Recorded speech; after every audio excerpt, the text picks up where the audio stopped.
we got to give people a why. We got to give people something that's worth contacting all of this stuff. The question that we end up spending a lot of time on, oftentimes before we even kind of touch into how eating needs to change or how self-concepts need to shift or anything like that, any kind of big behavioral changes, is the what for. So what is it that you care about? You're listening to Dr. Emily Sandoz on Psychologists Off the Clock.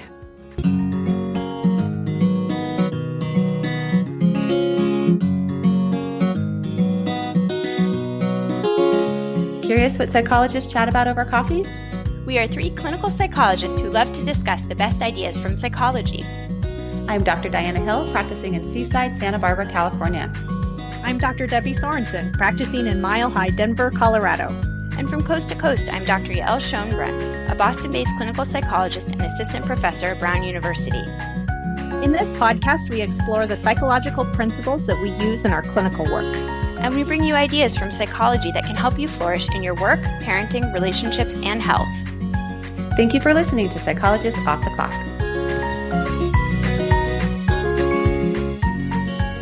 I'm happy to bring you today an interview that I did with Dr. Emily Sandoz about her work on body image and eating disorders. And this is an episode I think that pairs nicely with our previous episode about the hungry brain with Dr. Stefan Guyane.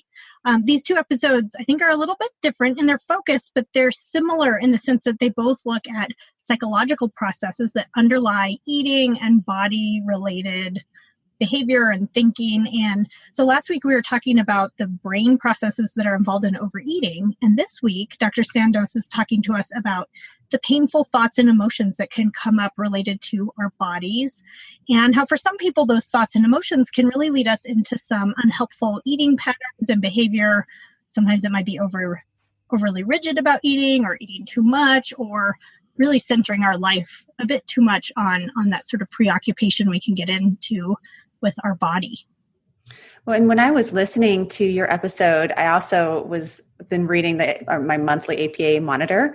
And this month they list their top 10 most downloaded articles from APA of the 40,000 published. And number 2 was actually an article by Sherlock and Wagstaff, and it was called The Relationship Between Frequency of Instagram Use, Exposure to Idealized Images, and Psychological Well-Being in Women.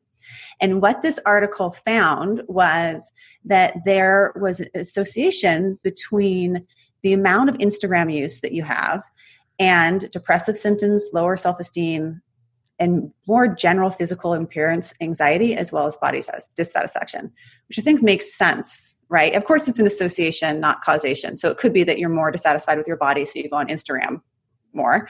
But at the same time, it seems like we're communicating via images so much. And it seems like it's really having an impact on how much we're obsessing about our bodies, and also the perfectionism that we're seeing. And I'm definitely seeing that more in my practice in terms of more people that have a focus of body dysmorphia or body dissatisfaction. Some people coming in that are saying that they've done so much tweaking to their images to post online that they end up feeling fearful of meeting people for real in person because their skin won't look the same or their nose doesn't look the same. And it can actually really be quite debilitating. Yeah, it's true. It can really start to set standards that are just kind of ridiculous, really, not just unrealistic. They're absurd. And then we can get really trapped by that. Yeah. And then I think our inner commentary can be really particularly harsh. And that's what I really liked about what Dr. Sandoz talks about in this episode. And I was wondering, Yael, if you could do a little exercise with me that sometimes I do with my clients when they come in with a lot of negative self-criticism about their bodies. Sure. Yeah. You down for it? Okay. Okay, I'm down. So what I first want you to do is I want you to think about, and you don't have to say this out loud, but I want you to think about maybe something that you chronically comment to yourself about your own body in a negative way. So it could be something about your own self. You got something? I got something. I don't mind sharing it. So I've got the frizziest hair imaginable. So it drives me crazy. It has never been fashionable. If I had been in, in my 20s, in the 80s, it would have been perfect. But living in the 21st century, it's not working for me. Is there anything like a particularly negative thing that you say about your frizzy hair, like a descriptive word that you use about it that's pretty like critical? Yeah. So I had a friend who used to call me Q-tip in junior high because I was small in the bottom and frizzy on the top. So sometimes I'll look at myself and say, oh, Q-tip or poodle. Sometimes I feel like a poodle. You look like a poodle. Okay. Yeah. Okay. Now, so what I want you to do, so that's the commentary that you may say to yourself, and, fairly frequently, potentially you say that to yourself. And what I want you to do is to imagine that you were walking through Trader Joe's one day and someone were to come up to you, a stranger, and say that to your face. What would that feel like? I can feel my face going red and just wanting to hide. And wanting to hide. Yeah. Okay. Now I want you to imagine that you're walking through Trader Joe's with your 3 sons, and a stranger comes up to your oldest son and tells him that. How do you feel, and what do you want to do? Oh, I just want to protect my son and say something to that stranger to let them know that that's not appropriate. Right. Yeah. So the way in which we talk to ourselves can be extremely harsh and critical, but we've gotten so habituated and fused with it that we don't even notice how incredibly mean it is until we can do a little bit of a separation like that. And maybe for our listeners, they can think about some things that they've said to their own selves about their bodies and take a little perspective on it. Yeah. Wow, that's very touching, you guys. Thank you for doing that exercise. It's a nice way to introduce this wonderful episode with Dr. Sandoz on her approach to working with body image and eating disorders. I hope you all enjoy. Dr. Emily Sandoz is an endowed professor of social sciences in the psychology department at the University of Louisiana at Lafayette. Emily is the director of the Louisiana Contextual Science Research Group and the editor-in-chief of the Journal of Contextual Behavioral Science. She has co-authored 3 books on acceptance and commitment therapy for struggles with eating and body image, along with chapters and journal articles on ACT, relational frame theory, values, the therapeutic relationship, and psychological flexibility. Emily has led more than 70 professional training workshops around the world and serves as a peer-reviewed ACT trainer. She also practices as a clinical psychologist, focusing on clinical behavioral analysis of body-related difficulties. Emily, thank you so much for joining us. Absolutely. Thanks so much for having me. So I wanted to just start by kind of getting a sense of, what's the issue here? Most of us have probably experienced some self-critical thinking around our bodies or, negative feelings about our bodies. I know I certainly have, and I think that's probably a pretty common experience for most people. But some people can really get kind of into a deep struggle when it comes to their bodies. And in your book, you call it body image inflexibility. Can you tell us a little bit about, what is that? What do you mean by that? And what can be the cost for people who are really deep in that struggle? Yeah, absolutely. So there has been a lot of focus over the past probably 10, 15, maybe even 20 years on body image. And oftentimes, traditionally, when we would think about body image, we'd think about it in terms of, are you seeing your body? Are you experiencing your body positively or negatively? And that positive or negative was really about the thoughts and feelings. Were they good feelings or bad feelings? Were they self-critical thoughts or were they self-positive thoughts? And that has been really traditionally how we've thought about body image. And that model tends to fall short, in part because negative body image isn't just about what happens on the inside.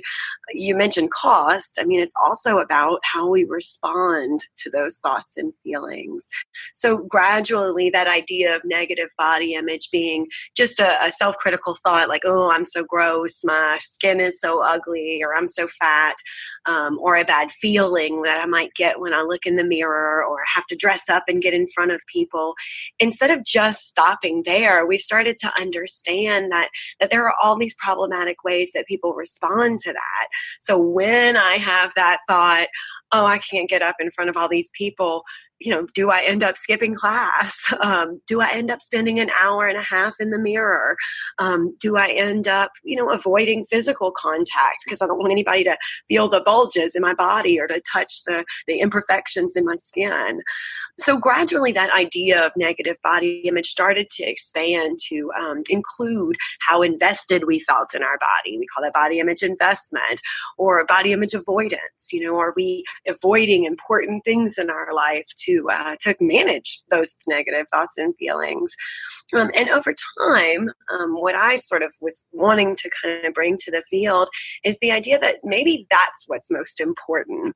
So consistent with a broader movement in psychology and in mental health, the idea of psychological flexibility is that it's not just the thoughts and feelings themselves. And in fact, it might not even matter that much how negative or positive those thoughts and feelings are.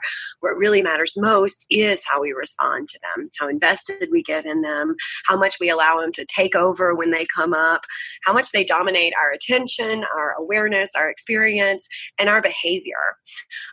Our overt behavior, actually, how we engage in the world. So maybe it doesn't matter so much if I have the thought, I'm really pretty or I'm really ugly or my body is beautiful and my body is awful.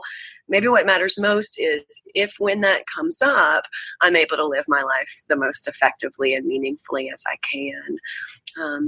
So succinctly, I think body image flexibility is just that, is being able to let the experience of the body kind of flow in the way that it will, let it come and go, positive or negative, and to be able to still engage in effective, meaningful action in my life. Okay. So it's really when people get so trapped in that they're missing out on areas of their life that are important, or they're doing things to try to mitigate those thoughts and feelings that really get in the way of living fully. Exactly. Yeah. Exactly. And so it really has different implications, the sort of body positive movement was kind of an answer initially to that more simple definition of negative body image. So our idea was, well, if people think bad about their body, then they can just practice thinking good about their body. So this idea that was really where the energy needed to go. The problem is, of course, that our minds don't always comply. So I can tell myself I'm, pretty or thin or fit, or that it doesn't matter what my body or appearance looks like. And it turns out that my mind doesn't necessarily come along and cooperate. So the implications are a little different, right? So if it's not just that I had a negative or self-critical thought or feeling about my body that's important, then I don't really need to focus on changing that. What I would need to focus instead on is, if on the day that my thoughts and feelings about my body were the worst, could I still engage my life? Can I still have my most broad awareness, my most broad and flexible experience? Can I still do the things that really matter to me? And that's where the emphasis would be then, not on changing the thoughts and feelings themselves, but on building the rest of my repertoire when those thoughts and feelings come up. Yeah, I love that. I think when I think of the word acceptance of body image, what I think of is being okay with your body. But what you're talking about is different. I think you take a different spin on that than the traditional view, which is more of the acceptance of all of that internal stuff that comes up, the thoughts, the emotions. And I think you focus on that a bit in your approach. How do you address that in the approach that you take? Yeah, absolutely. No, I think you're absolutely right. So instead of it being, can I accept my body the way that it is? It would be more, can I accept my experience of my body the way that it is? The approach would mean actually coming into contact with all of the situations, internal or external, that bring up that stuff we used to call negative body image, that bring up those hard experience of the body, the ones that tend to squeeze us down and limit us and upset us. So intentionally stepping into those and exercising our skills at living our lives with them. There's a sort of way that I think about acceptance, and it's similar to accepting another person. It doesn't mean that you like everything that they do. When you love a person, for example, it means loving them on the days that they do all of the things that you want them to do. And it also means loving them on the days that they do not the things that you want them to do. You might really want them to change. You might ask that of them. You might create situations where they are different, so that they can better meet your needs. This is not about not changing the body.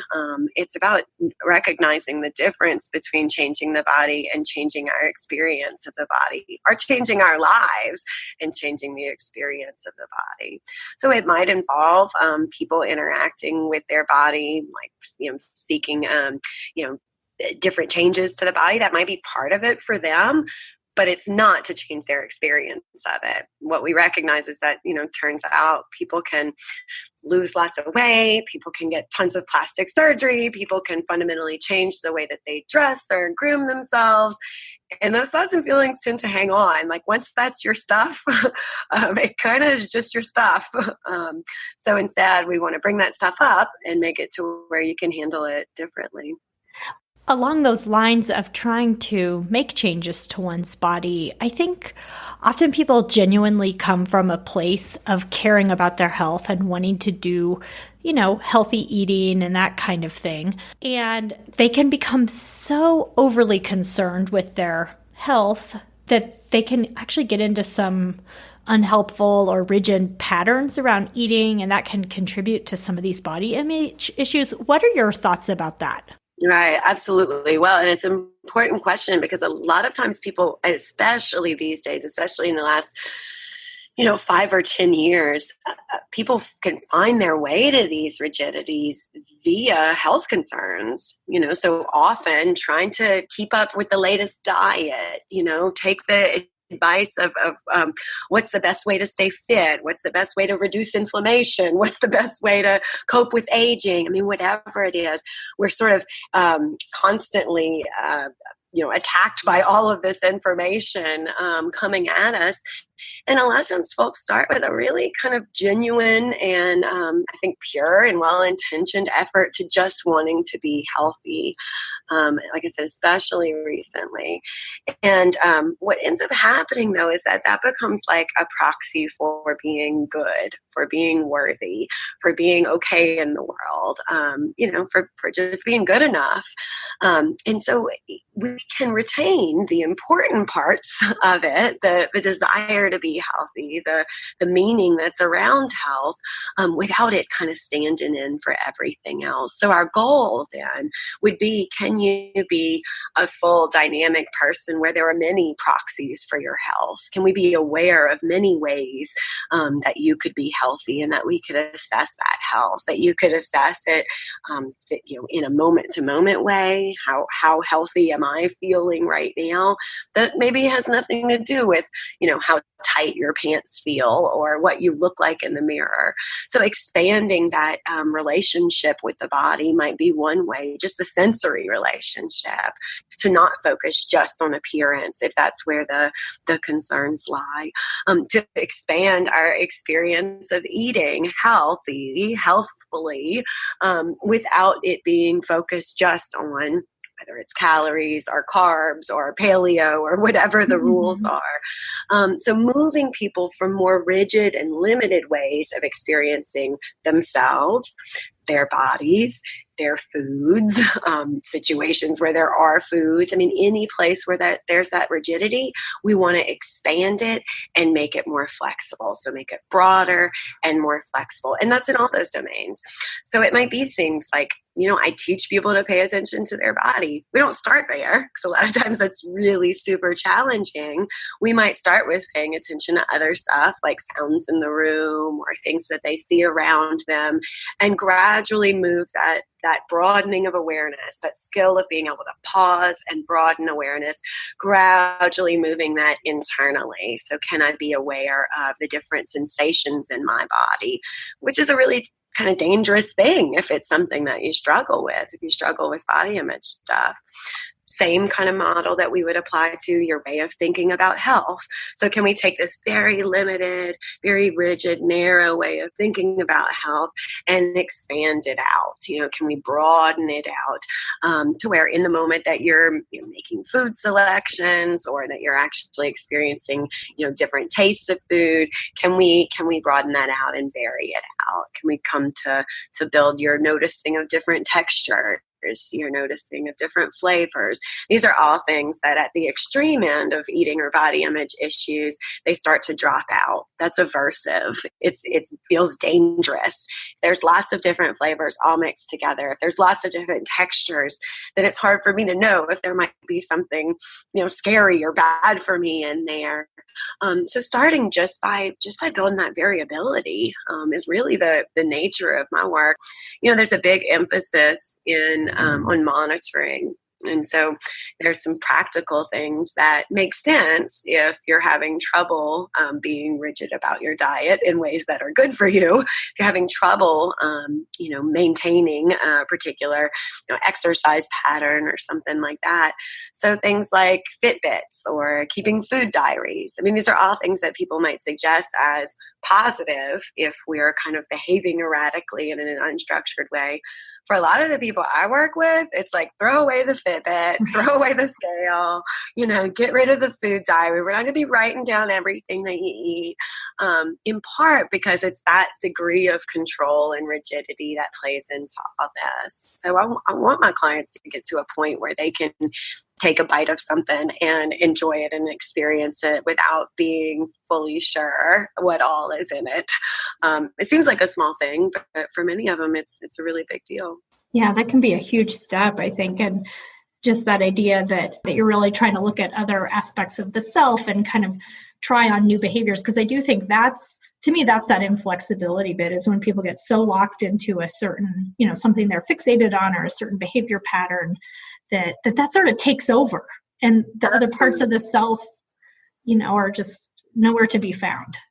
Absolutely. So the concept of health gets narrowed, the attention gets narrowed, and just like you're mentioning, I mean, my perception of myself when I'm sort of deep in that struggle, my perception of myself is really like self as body.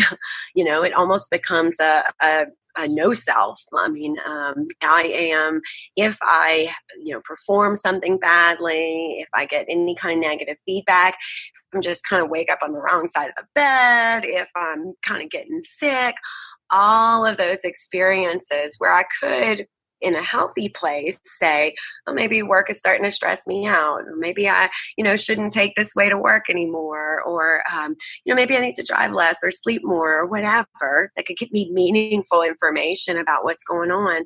That all gets filtered into, I'm fat, or I'm ugly, or, that fault that I have a very clear, and it's adaptive because I have a very clear way of handling that often. So if I feel fat, I go for another run, or I skip a meal, or I socially withdraw.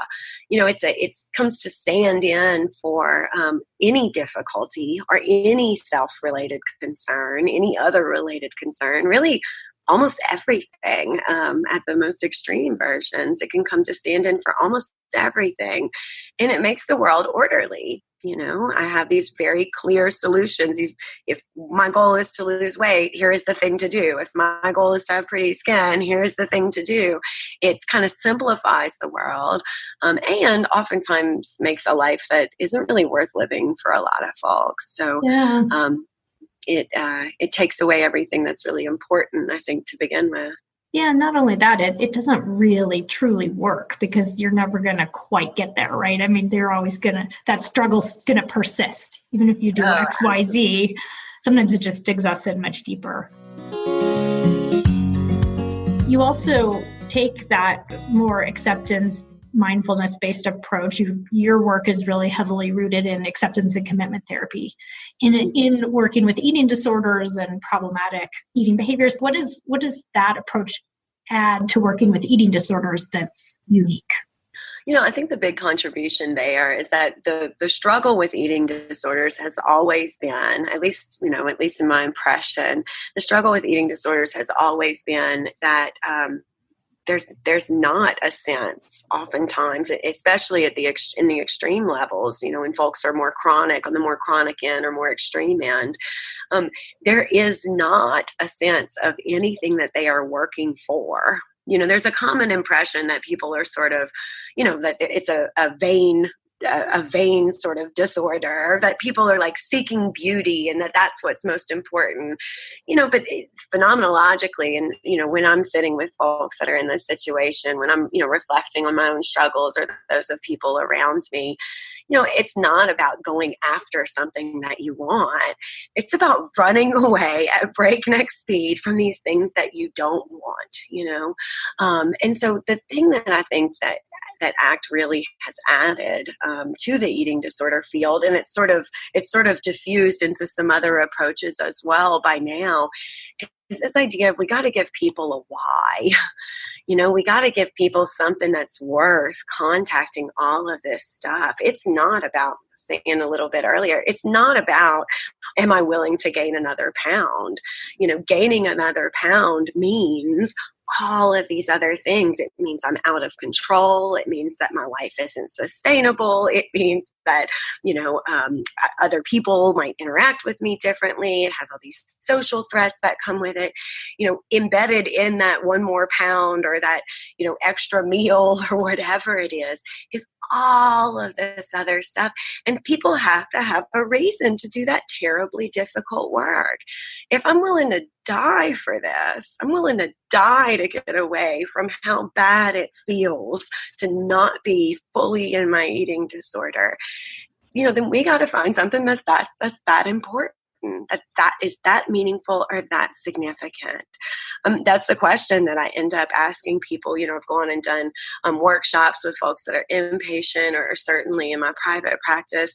The question that we end up spending a lot of time on, oftentimes before we even kind of touch into how eating needs to change or how self-concepts need to shift or anything like that, any kind of big behavioral changes, is the what for. So what is it that you care about? And a lot of times folks aren't able to answer that question the way that you or I could today. They found themselves to a place where we've really got to imagine a world where things could be different for you. We've really got to imagine a world, before the eating disorder. We've really got to imagine possibilities. And at the very early stages, it might not be things that are super meaningful. It might be something that you like.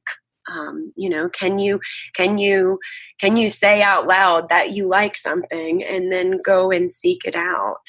That's how kind of lost people can get, I guess, in the eating disorder. That early values work, what we might call values work in ACT, at the earliest stages, might be just teaching people to want again, from a place that's all about don't want, teaching people to want again, teaching them to go out and get something. And I'm talking very, very minor. Like, I like to sit in the park and watch the leaves, move with the wind.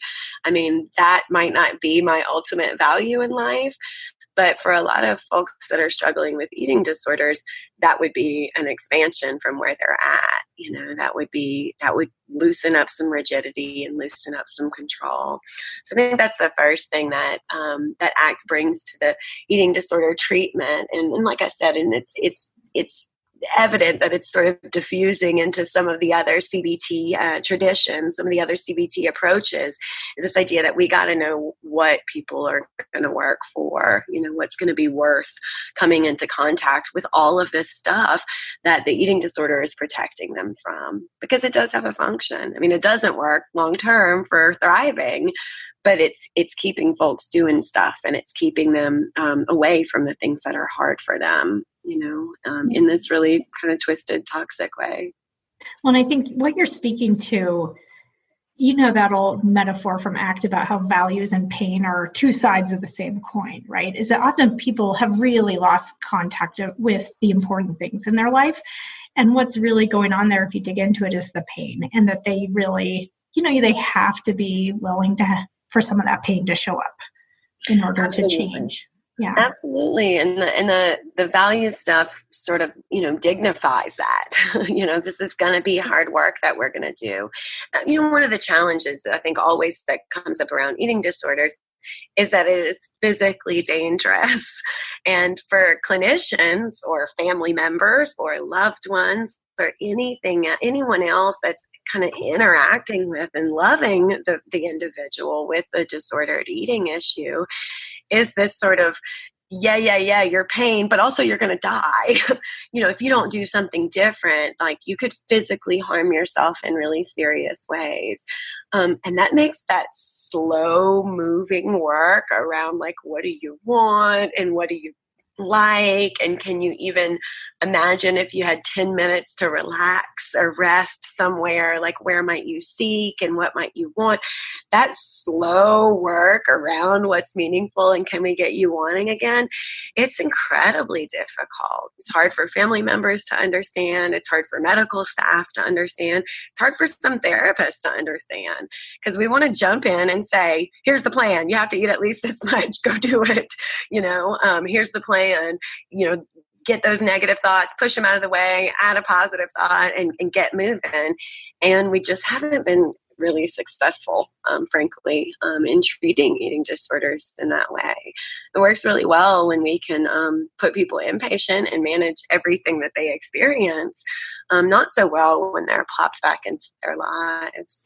So being willing to experience all that, to me, being willing to experience all of that stuff that the eating disorder has been saving them from, it depends on having a sense of something that they want that's more than, thin. Or if we're just talking more generally about body image disorders, that whole sort of area of body image related disorders, something more than the body being a particular way or my experience of my body being a particular way. So I often ask people just like, what's more important than that? And it may take them a while to get to the point that they can answer that in any kind of meaningful way. Yeah. And now what about, how do you interact with people around their thinking patterns around body and food? Sure. So, the most simple answer is we just kind of notice them. And not even just the patterns themselves, but actively the process of thinking. From an ACT perspective, our emphasis is not, we emphasize, cognitive experiences or cognitions, cognitive behavior, just like anybody else does within CBT. But the way that we emphasize it is a little different. We sort of respect and validate the experience of how painful those negative thoughts can be, those self-critical thoughts can be. We also acknowledge how they function, how they might save you. I'm fat is an easier thought. It's a terrible thought, and it's an easier thought than I am unworthy of love, right? What do I do about being unworthy of love? What do I do about being fat? I'll go for a run. I go for a diet. I can do some more research on the latest keto, recipes. There's lots to be done about that. Not so much unworthy of love.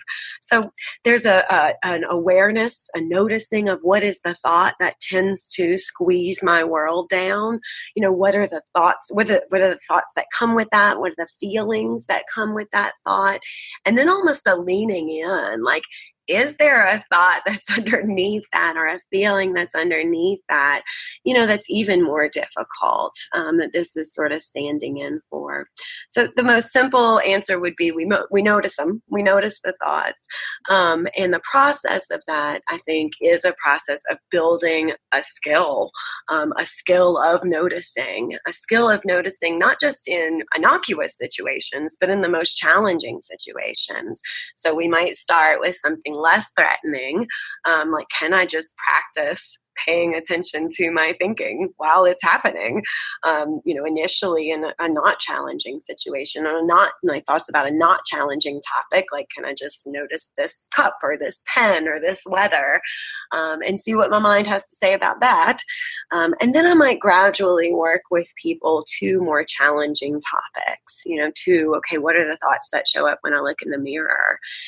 the goal when I'm looking in the mirror and experiencing these self-critical thoughts would be simply to notice them as a part of my experience. Just like the air conditioner might kick on and off, and I might suddenly have the thought, how long have I been doing this? I have an appointment after this or whatever. Can those thoughts like, you're fat or you're ugly or disgusting or whatever flavor it is, can those rise and fall just like any other aspect of my experience? So it's really a mindful awareness. It's what we call it cognitive diffusion.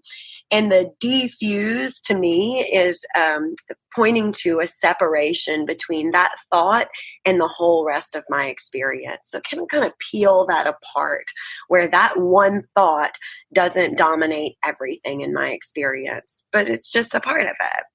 Yeah, and as a clinician, I think that process is so huge, because whether it's related to bodies and eating or anything else, just because we get so caught in our thoughts that act of noticing, we just buy right into our thoughts. We don't even notice them as thoughts. And so that process can make a big difference. It takes some practice, but once people start to do that, it's really helpful. Absolutely. And it's something that I think if it's us, if we're kind of trying on this journey by ourselves, if we're trying to help a loved one through, it's something that I think is really, really challenging. I mean, when the thought comes up, when a self-critical thought comes up, we want to either, and we don't even realize that we're doing it, we either find all the evidence for it or, we try to rebut it. So if I'm sitting with a loved one, somebody that I care about, and they say like, oh, I'm so disgusting, like, don't even look at me. My inclination is to want to say like, you are so not, please stop. I want to point out their beautiful hair or how pretty their skin is, or how that doesn't matter because we're just sitting here drinking a glass of wine. But that doesn't really end up being really helpful. What that ends up saying is like, you don't get to have your experience here. I couldn't possibly understand how you could feel that way. It's an isolating response, even if the person knows that it comes from a place of caring. So I think that is a big deal and a challenging part. So as a loved one, it might be something like, oh, I'm sorry it feels that way today. I hate that me being here makes you feel disgusting. Right? I'm acknowledging it, we're noticing it together, and I'm intentionally saying, like, I am glad to be here and sad that me being here is making you feel that way.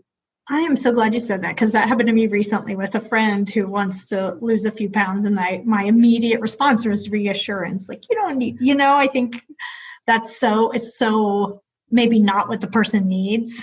And it's so tempting to just jump right into that, to reassurance. Absolutely. Yeah. Or on the other end, or the oh, I got some tips, I have a great trainer.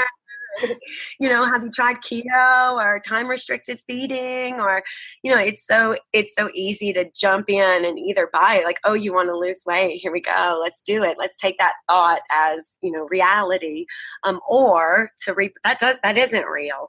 ACT sort of takes off the table the idea of thinking of thoughts as either fused or not fused, either standing in for the rest of the world and dominating our experience, or just kind of part of our experience like anything else. I think a huge contribution there is that idea of, it doesn't have to be the responding to the content of the thought that's important.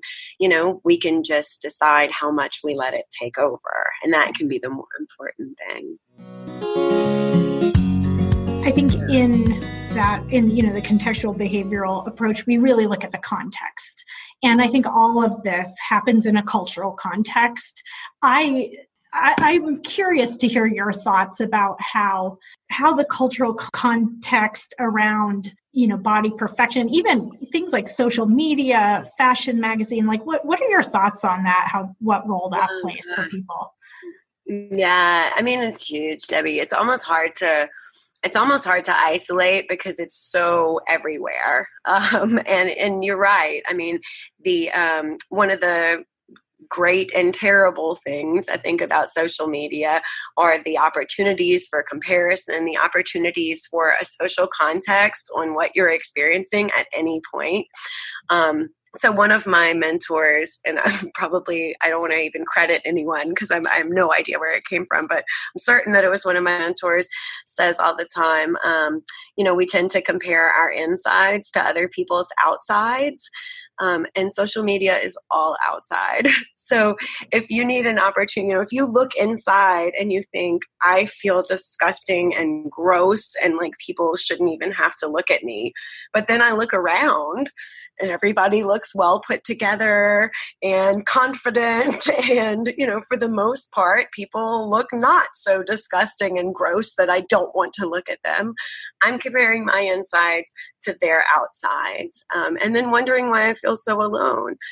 Social media offers an opportunity for us to compare our insides to like innumerable outsides. And at any point, it can be 3 a.m. and I can be up getting a glass of water and I can check out if like I'm as beautiful as, 572 of my best friends. It's a challenge. And if none of them are sitting on their Facebook wall saying, I feel so ugly and disgusting, then, what opportunity do I have except that comparison? Outside of just social media, the idea, I think one of the sort of bits of evidence of how media shapes our beauty ideals and shapes that comparison, that we tend to adopt. We can see very clear trends in what those beauty ideals are and how they change.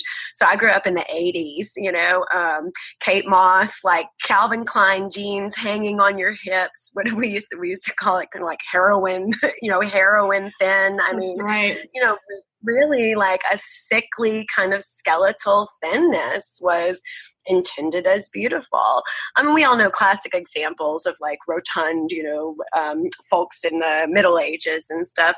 But even just in my lifetime, the beauty ideal has gradually shifted from waist thin to fit. So now the idea is being fit and athletic. And you'll hear some people saying that's good, right? Like that skeletal thinness, that was problematic. But now we're trying to emphasize people being fit and strong, especially, women. That's shifted.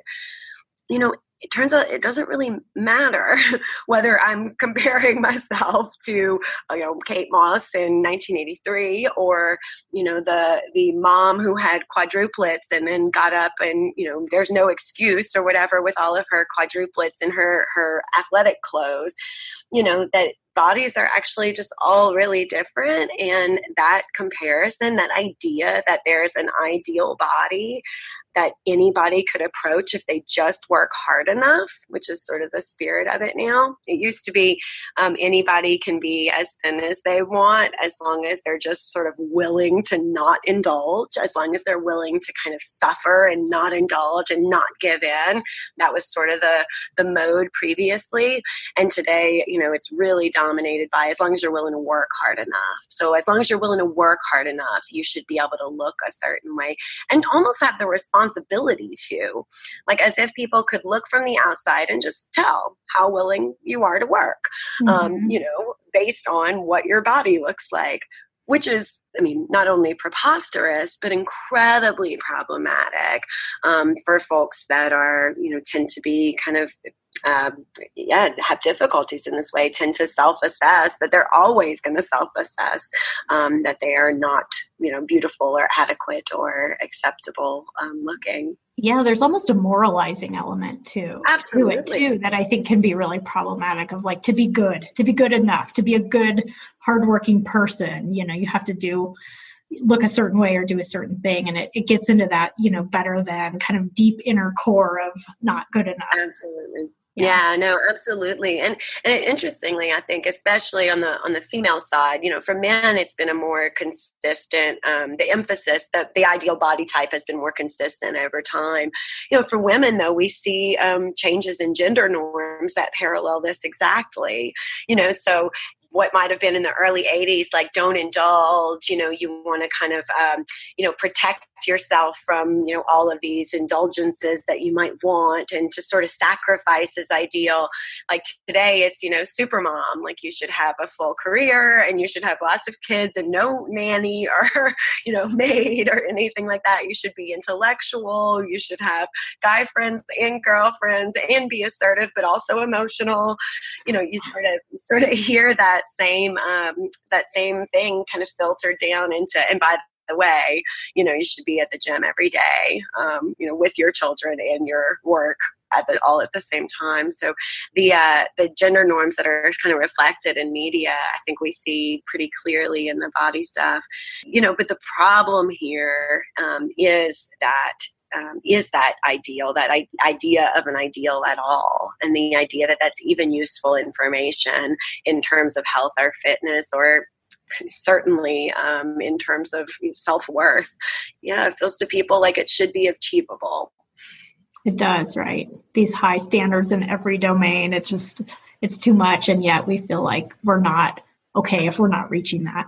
Yeah, and I wouldn't even, and it's like I'm even struggle to even call them high. It's like, it's just sort of bizarre. It's like we arbitrarily picked a particular body type and said this one right here. When we know, and physicians know, it's you can't tell by looking from the outside how healthy someone is. You can't tell by looking from the outside how much they think about or work on their bodies or their health agenda. That's just not something that is a good proxy. Yeah. Well, speaking of super moms and lack thereof, we're both parents, right? I have kids. I have 2 daughters. You have kids. I think sometimes about messages I'm giving my kids and how to talk to them about things like their bodies and eating and food and health. What are your thoughts on that? Like, how do you talk to your own kids about these kind of issues? Do you have any tips for parents that are, thinking about this? This is a hard thing, right? Sure. Well, and it's I'm laughing because it's like, do you mean like on my best day or on my worst day? That's so nice to hear you say, actually. Yeah. You're an expert in this field that maybe, you have your good and bad days. Yeah, for sure. Because it's you at the same time as saying, appearance doesn't, or shouldn't be the most important thing. It shouldn't dominate. Clearly, we all take effort in wanting to create a particular impression. And part of what we want to teach our kids is the impression that they are creating by the way that they dress, by the way that they hold themselves, the way that they fix their hair or wash their face. I have sort of two experiences, and I say I have many experiences, but I kind of chunk them into 2 categories because my oldest is a daughter, and so she is now in college, but I think back to when she was in the home and coming up and facing, I think for me, I think about middle school and high school, facing for the first time some of these real challenges that came from the outside. My daughter Hannah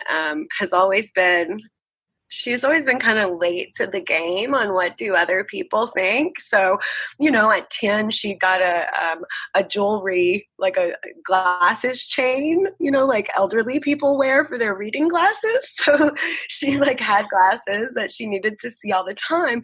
And she saw my grandmother's sort of chain coming off her. And she, oh, Mama, this is the most beautiful glasses necklace I've ever seen. And she, oh, you can have it if you want. I have a ton. She had them connected to all her reading glasses.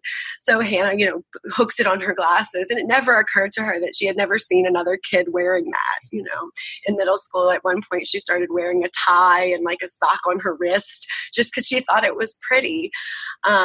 Watching that shift from that to suddenly her being aware that she was being judged by how she was dressing, that her degree of attention or affection that people showed her, the respect that even teachers showed her or other adults, that was contingent to some extent on what she looked like, I think was a really painful experience for us both to go through. I sort of watched that innocent sort of, I think that this is beautiful, so I'm going to put it on my body. I watched that shift. And for me, it was kind of a loss of a real innocence.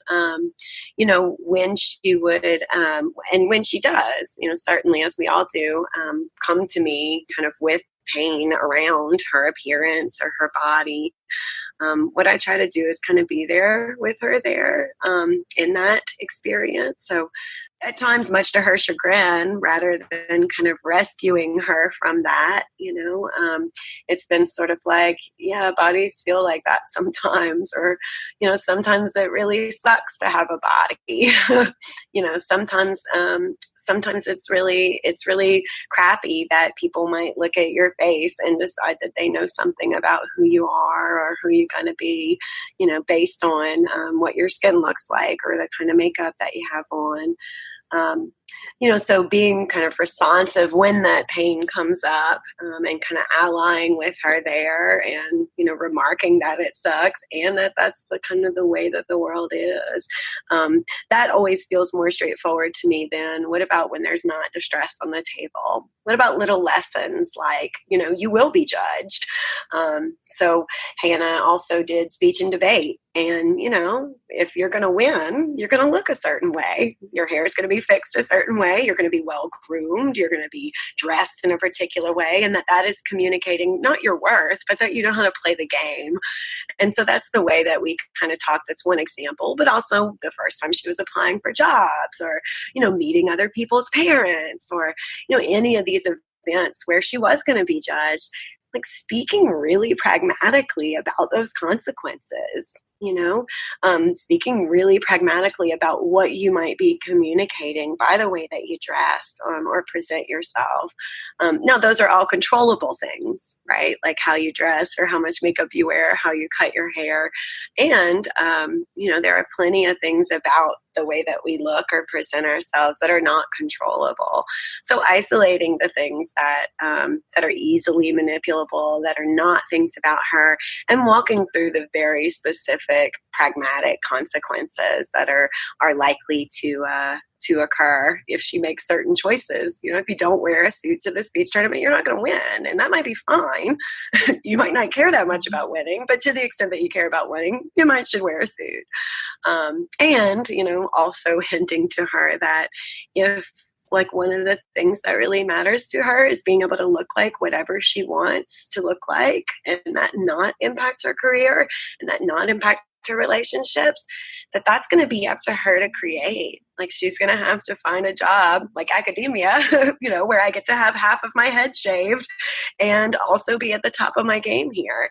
Like I picked that on purpose, because I get to wear my hair however I want or have piercings in my nose. Not every job that I would apply for would allow that. So helping her to practically interact with those real consequences to things like the way that I appear or the way that I eat in front of people, whatever it is, to contact those real consequences, not about things about her, about things about the context, things about society or the way that it is. I said I had two things in part because right now both of my sons are in middle school. And it's a very different thing for little boys. So while Hannah was like fully ready to brush her hair and wash her face and like keep her clothes clean, my boys are kind of gross. Like they're not right on top of that. Mm-hmm. So I find myself currently struggling with like, what does it feel like for me to go, your skin looks like you didn't wash your face today. You need to go and wash your face now. To say something like that. Is it painful? Are they hearing like, I don't approve of you? I think you're bad. So that to me is a challenge, like how to say those things, in ways that, there are practical consequences. So for me, it's kind of almost a compassion around the experience of it and dispassion around the actual sort of practical consequences. And I think there's probably lots of ways, as long as your kids are hearing lots of feedback on the kind of person that they are, fully. I think that that's another general thing. If kids aren't to that point, being able to give them feedback about all aspects of themselves. A lot of times, we call little girls pretty and little boys strong or fast or smart. Making sure that our daughters hear, sure, if they look pretty, like that they look pretty, maybe even some specific feedback on what is pretty. Like, I really like how you curled your hair today. It's very different from you were the prettiest little girl up there. One is about a way that you are, and one is about a thing that you did that worked. It's okay to comment on our daughter's, curls or, pretty outfit or anything like that. I would say, let's also though make sure that we're telling them how smart it was to wear those tinnies today when they're going to have to walk a lot, or, how clearly they speak or how funny they are when they make jokes. So again, that breath, that pragmatic consequences where we really need to teach a lesson, that breath and how we compliment or show affection to them. And then I think, compassion when there is struggle there. Yeah, thank you. I appreciate that answer. I feel like that's very nuanced, because sometimes I think about the messages about appearance I got growing up and focus on that. And I think, oh, well, I'll just avoid all that by not complimenting them or not talking about appearance. My kids are pretty little, so I think they haven't really kind of hit this. This hasn't been a big, huge issue yet. But what am I avoiding? I'm trying to take maybe if I just don't talk about it, then it's never going to be an issue. And it's like, who am I kidding? That's not going to work. So I like that, sort of being compassionate, recognizing that this is a real struggle, and then focusing more on the kind of pragmatics of it. Well, and there are real, there are real things. I mean, I certainly never had to chase Hannah around and try to get her to be more concerned about having zits or not, Mm-hmm. But, my boys, that might not be on their front of their radar, and that's a real thing that I want them to be able to know, is how to take care of their bodies. Again, the context, you're looking at each person as an individual and what's kind of needed in that situation. Absolutely. And making the clear connection, paying attention to your behavior and its consequences is not information about who you are. It's information about where you might have some growth to do, and that's it. That's all it is. Like, you might have to learn some stuff here. And that's not who you are. It's just what you do. Yeah.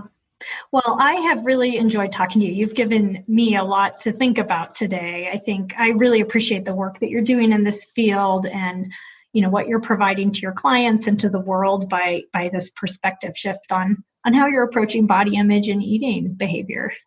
Thanks so much. I really appreciate it. It's been an invigorating path. The body image community and the eating disorders community have been so receptive to this work, and really, I don't even consider myself at the forefront of it anymore, as other people have sort of taken it over.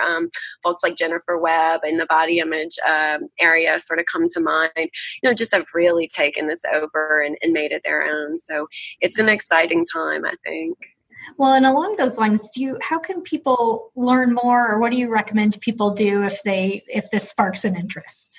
Absolutely. So as far as on the clinical side, so if they're therapists, social workers, counselors, whatever it is that they call themselves, there's a few resources that I would point to. So I have a book for professionals. It's kind of a treatment manual on ACT for eating disorders. I think it might be called Acceptance and Commitment Therapy for Eating Disorders. It is. I have it right here. There you go.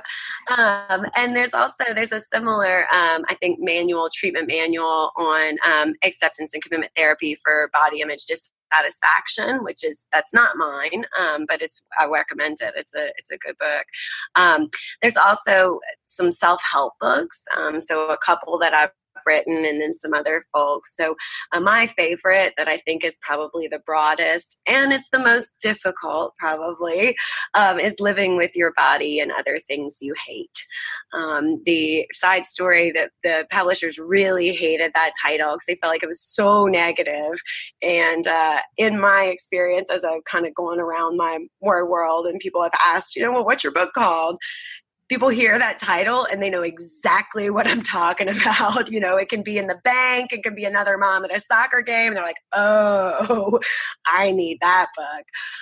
And Living with Your Body and Other Things You Hate is really, it's a book on building body image flexibility. So it starts from awareness and then gradually building skills to get it to where we can be living more meaningfully, even with our bodies exactly like they are, even if we keep hating them, that we can learn to love and live with them. So I always recommend that one. In addition, if folks have eating specific issues, there's an Act for Anorexia workbook. The Anorexia workbook is what it's called, and mindfulness and acceptance for bulimia and other eating struggles. And all of those, I think, really kind of complement one another. So for clinicians interested in getting into this work, I'd almost recommend grabbing a few of them. There's worksheets and audio exercises that can be pulled from all of them. And the feedback that I've gotten is it's good work. It's hard work. So people really being prepared, inherent in the model is you're going to come up against all that stuff that you've been running from. So doing that on your own can be challenging. Well, we will link to all of these wonderful resources on the show notes for the episode on our website, which is offtheclockpsych.com. So if people want a quick link, you can just find us there. And yeah, we'll refer people to those. And I really appreciate what you've done. And thanks again for coming on. Thanks so much, Debbie. I appreciate you. Take care. You too, Emily. Bye-bye. Thank you for listening to Psychologist Off the Clock. You can find us on iTunes, Facebook, and Twitter. This podcast is for informational and entertainment purposes only and is not meant to be a substitute for mental health treatment. If you are having a mental health emergency, please dial 911. If you're looking for mental health treatment, please visit the resources on our webpage. Our website is www.offtheclockpsych.com. That's www.offtheclockpsych.com.